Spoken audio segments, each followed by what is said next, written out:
Bismillahirrahmanirrahim. Assalamualaikum warahmatullahi wabarakatuh.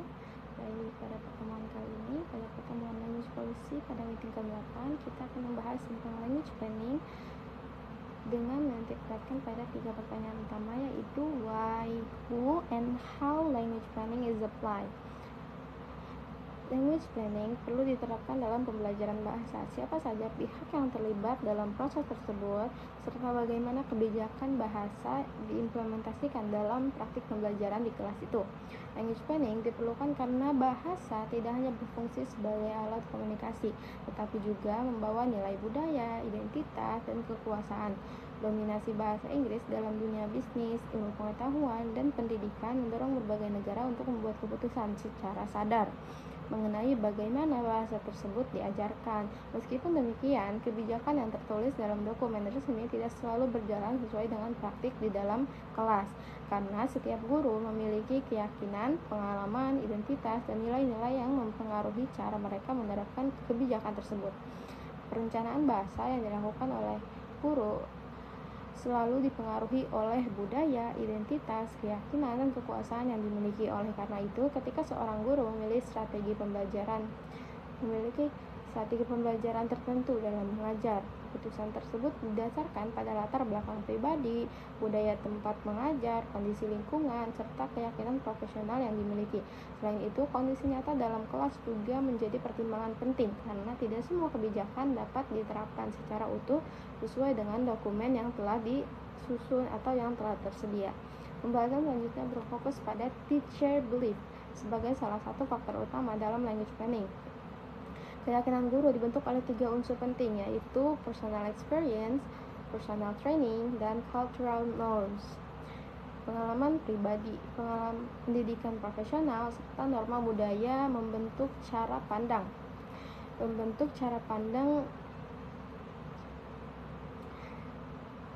guru terhadap pembelajaran bahasa. Akibatnya, 2 orang guru yang mengajar dengan kurikulum, materi, dan lingkungan sekolah yang sama dapat menghasilkan perencanaan pembelajaran yang berbeda-beda.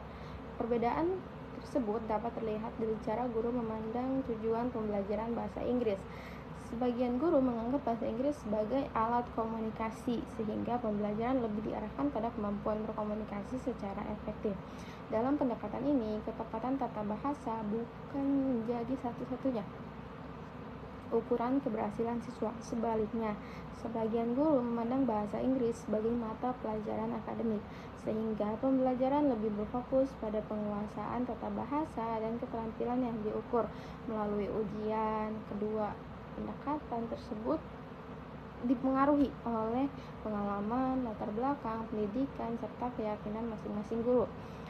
Di sini juga membahas tentang kerangka language policy menurut Sapolsky 2004 yang terdiri atas 3 komponen utama, yaitu language practice, language belief atau ideologi, atau language management. Language practice mengacu pada bagaimana seseorang benar-benar menggunakan bahasa dalam kehidupan sehari-hari maupun dalam pembelajarannya. Language belief berkaitan dengan pandangan, keyakinan, dan pengalaman seseorang mengenai bahasa serta bagaimana bahasa seharusnya diajarkan. Sementara itu, language management merupakan upaya yang dilakukan untuk mempengaruhi praktik bahasa melalui berbagai kebijakan dan perencanaan sebelum diterapkan dalam proses pembelajaran. Selanjutnya dibahas mengenai teacher identity and agency, yaitu bagaimana guru memosisikan dirinya ketika menghadapi kebijakan bahasa. Terdapat 4 bentuk posisi yang dapat diambil oleh guru. Pertama, risk takers, yaitu guru yang berani menerima dan mencoba kebijakan baru melalui berbagai eksperimen dalam pembelajaran. Kedua, itu compliers, yaitu guru yang mengikuti kebijakan yang berlaku tanpa memberikan komitmen penuh terhadap pelaksanaannya. Ketiga, yaitu resistors, yaitu guru yang secara aktif menolak atau memberikan perlawanan terhadap perubahan kebijakan. Yang keempat, itu ada creators, yaitu guru yang menyesuaikan serta mengembangkan kebijakan agar sesuai dengan kebutuhan dan konteks pembelajaran di kelas. Pilihan tersebut dipengaruhi oleh identitas, pengalaman, dan persepsi profesional masing-masing guru. Pembahasan itu selanjutnya ada di why language planning. Language planning menunjukkan bahwa keputusan untuk menerapkan suatu kebijakan bahasa tidak hanya didasarkan alasan linguistik, tetapi juga dipengaruhi oleh faktor sosial, ekonomi, politik, dan ideologi. Bahasa Inggris sering dipandang sebagai modal ekonomi yang dapat membuka berbagai peluang dalam dunia kerja maupun pendidikan. Selain itu, pembuat kebijakan berusaha menyesuaikan sistem pendidikan dengan terdapat berbagai tantangan, seperti kurangnya penelitian yang menjadi dasar pengambilan kebijakan, serta munculnya persoalan keadilan linguistik dan marginalisasi bahasa daerah. Bagian berikutnya itu yaitu pihak-pihak yang berperan dalam language planning ini. Proses perencanaan bahasa melibatkan 3 tingkat pelaku. Tingkat pertama adalah makro level, yaitu pemerintah dan kementerian yang menetapkan standar nasional. Yang kedua itu ada meso level, yang terdiri atas administrator, pengembangan kurikulum yang menerjemahkan kebijakan menjadi buku ajar, pelatihan guru, dan berbagai perangkat pembelajaran. Tingkat ketiga adalah mikro level, yaitu guru sebagai pelaksana utama yang menerapkan kebijakan secara langsung di dalam kelas. Semakin dekat posisi pelaku dengan proses pembelajaran, semakin besar pula pengaruhnya terhadap praktik pembelajaran yang sebenarnya. Yang terakhir yaitu tentang how language planning is implemented. Implementasi kebijakan bahasa tidak cukup hanya dengan menerbitkan dokumen resmi, tetapi memerlukan berbagai mekanisme yang saling mendukung. Beberapa bentuk implementasi yang